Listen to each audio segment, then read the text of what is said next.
अगर आज कांग्रेस का राज होता तो जो मिल रहा है वो भी नहीं मिलता। हर घर से खम नहीं निकलेगा। जिस देश का खाते हो उस देश का गुण गाओ।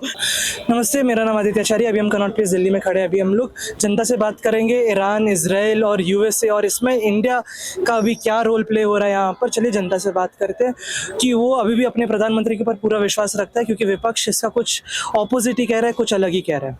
सर, अभी नरेंद्र मोदी हमारे प्रधानमंत्री ने कहा है संसद में 2 दिन पहले कि हमें एकजुट होकर खड़ा रहना पड़ेगा। कोविड जैसा समय, जैसा स्थिति आया था हमारे देश में, वैसे हमें एकजुट होकर खड़ा रहना पड़ेगा। और विपक्ष इसमें हंस रहा था, वो बोल रहा था कुछ नया नहीं कहा है नरेंद्र मोदी जी ने इसमें, और वो वीक हो गए हैं, वो झुक गए हैं अमेरिका के सामने, इसराइल के सामने। कोई प्री प्लानिंग नहीं किया था। इसमें आप क्या कहना चाहते हैं सर? देखिए, मेरी एक चीज बताएं, कोरोना का दौर आया, उस दौर को हमने सबने स्वागत किया। और जो इतनी बड़ी विपदा आई, मुसीबतें आई, सब जनता ने, किसी ने अपना परिवार खो दिया, किसी ने अपना घर के कोई परिवार चला गया, किसी का कोई ना कोई चला गया फैमिली से। तो उस दौर का भी लोगों ने सामना किया, ठीक है, क्योंकि वो एक बीमारी का दौर निकला हुआ था, तो उसका सामना किया। आज अमेरिका और युद्ध हो रहा है ईरान का, तो कहीं ना कहीं सारी देशों में अपने क्या है ना कोई चीजें आती है, सप्लाई होती है ना। तो जब तो कोई चीजें नहीं पूरा हो रही है तो हमें सबको मिलके एकजुट होके हमें इस चीज का स्वागत करना चाहिए कि इस वक्त विपदा की घड़ी है। कोई चीज अगर 2 के बजाय 1 मिली है ना, तो हमें 1 में भी गुजारा करना जरूरी है। जिस तरह के सिलेंडर है, आपने देखा होगा, बहुत लोग सिलेंडर के लिए परेशान है। कई होटलें बंद हो रखी हैं, कई घरों में मिल रहा है, घरों में जो जिसकी बुकिंग है मिल रहा है, आसानी से मिल रहा है। और सिलेंडर वाले भी सबका काम चला रहे हैं, नहीं कि नहीं दे रहे हैं, सबका काम चला रहे हैं।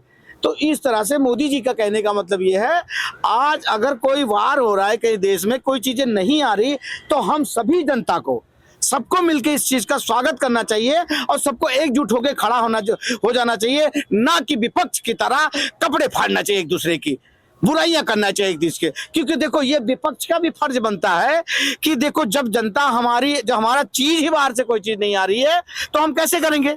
हम कैसे? विपक्ष ही इस जगह पे होता तो वो क्या करता? अगर आज कांग्रेस का राज होता तो जो मिल रहा है वो भी नहीं मिलता, वो भी खत्म था, मामला बिल्कुल चौपट था। आप ये बताइए, सब खत्म था।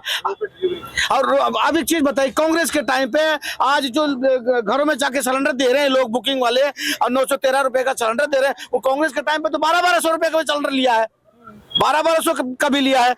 तो कहीं ना कहीं इस चीज को हमें सबको मिलके एकजुट होके इसका सामना करना जरूरी है, ना कि कांग्रेस के टाइम पे ऐसा था कि रोड खड्डे जहां मर्जी होया करते थे और बच्चे की डिलीवरी रास्ते में हो जाती थी, हाथ पर, मतलब महिला की जो है ना डिलीवरी जो होती थी बच्चे की, वो रास्ते में हो जाती, महिला परेशान हो जाती थी। कि बताइए, आज कम से कम वो चीज तो है कि हॉस्पिटल में या कहीं आज की कहीं पानी नहीं आ रहा है, कहीं कुछ नहीं है, तो कोई ना कोई दिक्कतें आती है। कोई जानबूझ के गवर्नमेंट नहीं कर रही कि जनता हमारी परेशान हो। कोई गवर्नमेंट नहीं चाहेगी, कोई सरकार नहीं चाहेगा कि मेरी जनता जो मुझे चुनी है वो परेशान होए। सर, कश्मीर जो हमारा एक देश का हिस्सा है, वहाँ की जनता आके ईरान के जो प्रेसिडेंट है, सुप्रीम लीडर खमेनी के लिए पैसा इकट्ठा कर रहे हैं उस देश के लिए। सूत्रों के अनुसार ये बता रहे हैं कि 200-300 करोड़ तक इन्होंने इकट्ठा करवा लिया, अपना सोना बेच के, अपना बर्तन बेच के, बच्चे अपने गुल्लक तोड़ के पूरा पैसा निकाल रहे हैं। इसमें आपका क्या कहना है सर? मैं एक चीज बताऊंगा, इंसान, मुझे एक चीज इन लोगों में समझ नहीं आती है, एक चीज नहीं समझ में आती। इस देश के चंद मुसलमानों को, नाम नहीं किसी कौम का या किसी कम्युनिटी को मैं वो नहीं कह रहा हूं कि ये लोग गलत है, पर कुछ मुसलमान हमारे हिंदुस्तान में बहुत है, अब बहुत इतने अच्छे भी हैं, इतना सम्मान भी लोगों का, पर कुछ चंद लोग ऐसे हैं जो अपने घर का खा के, मतलब अपने देश का खा के और छाती पीट रहे खमनई के लिए। हाय खमनई, हाय खमनई, हाय खमनई, हर घर से खमनई निकलेगा। मैं ये कह रहा हूं, हर घर से खमनई निकलेगा तो मुझे एक चीज बताओ, यार छोले भटूरे बेचेगा? आप बताइए, छोले भटूरे बेचेगा, हर घर से खमनई निकलेगा? अरे भैया, अपने बच्चों को खिलाओ, जो अपने देश में परेशान है, गरीब तबके के लोग परेशान है, उनको तुम दान करो, उनको तुम श्रद्धा से जो देना है दो। और वहां की रही, बाहर के एंट्री की बात रही, वो हमारी सरकारें सोचेंगी, किसका मदद करना है, किसका मदद नहीं करना है। आप एक चीज बताइए, ईरान युद्ध हो रहा है, क्या ईरान ने हमारे साथ उनका कोई बैर तो है नहीं? कोई बैर नहीं है। अगर बैर होता तो हमारे वहां से जितने भी कुछ चीजें जहाज आने वाली थी सिलेंडरों की किसी चीज की तो वो रोक लेते। उन्होंने क्या कहा कि भाई भारत का लगा हुआ झंडा वो जहाज जाने दिया जाए, आया कि नहीं आया? तो वो जब वो लोग बुरा नहीं मान रहे हैं तो यहाँ के जो बैठे हुए हैं, मैं तो मोदी जी को यही विनती करता हूं कि ये चंद लोग जो कश्मीर में बैठे हैं हाय खमनई कर रहे हैं ना, उनको जहाज पे बिठाओ, उनका नागरिकता रद्द करो और इनको भेज दो ईरान। उसके बाद अमेरिका और इजराइल को बोल दो कि आ रहे हैं कुछ लोग जम्मू और कश्मीर से, इनका स्वागत करो अपने बड़े वाले मिसाइल से।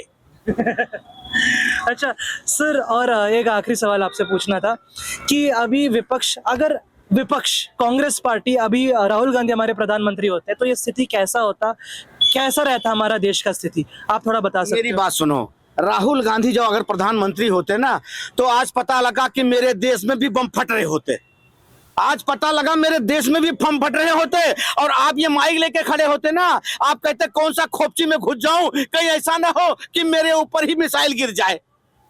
कम से कम आज मोदी जी ने मेरे इस देश को इतना मजबूत बना दिया है कि कोई आंख और नजर उठा के 100 बार सोचेगा कि मैं इस पे नजर उठाऊं कि ना उठाऊं, क्योंकि ये मोदी जी का देश है, ये मोदी जी ने बनाया है इसे। आज सारे देशों में जहां जाते हैं मोदी जी स्वागत करते हैं, लोग लाल कारपेट बिछा के स्वागत करते हैं। और रही ईरान की बात, वहां पे कितनी सारी मुस्लिम कंट्री है, बहुत सारी मुस्लिम कंट्री है, भैया उनको दान करो, काहे नहीं दान कर रहे हैं? वहां के जितने आसपास के मुस्लिम कंट्री हैं उस पर शोक मनाओ, वहां के लोगों को बोलो भाई मुझे बचाओ, तुम तो वहां को कोई तो यहूदी है, कोई कहते हो शिया सुन्नी है, इसमें बटे पड़े हो तुम। तो आप एक चीज बताओ मुझे, वहां इतने 56 कंट्रियां बाहर की मुस्लिम कंट्रियां हैं, वो लोग क्यों नहीं सामने आ रहे हैं?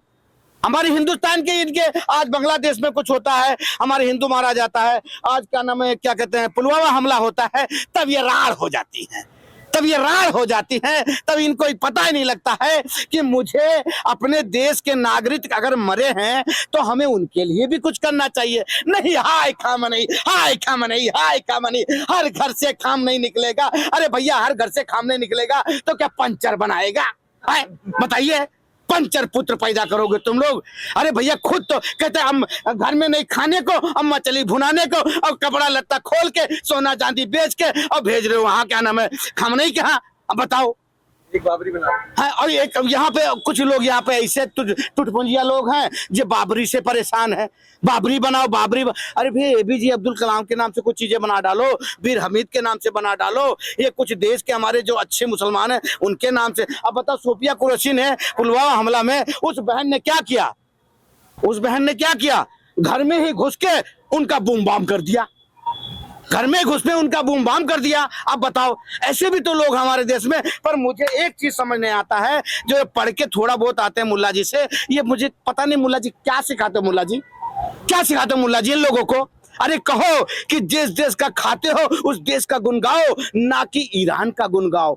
खामनई और नहीं आने वाला, वो 72 हूरों के पास खुश है और वो भी ये भी बोल रहा है कि मैं 72 हूरों के पास आया हूं, पर यहाँ हूरे तो मिली नहीं, या हूरे मिले हैं, ये मेरी ही गेम बचा रहे हैं। कि जैसे कि आपने सुना खामनई के बारे में, सबके बारे में। ओके, सो फिर सीरियस मैटर्स, विश्वास अभी भी है इनको अपने प्रधानमंत्री के ऊपर। तो इसी से मैं समाप्त करता, मैं आदित्य आचार्य, कैमरामैन लोकेश ठाकुर, न्यूज़ पथ, दिल्ली।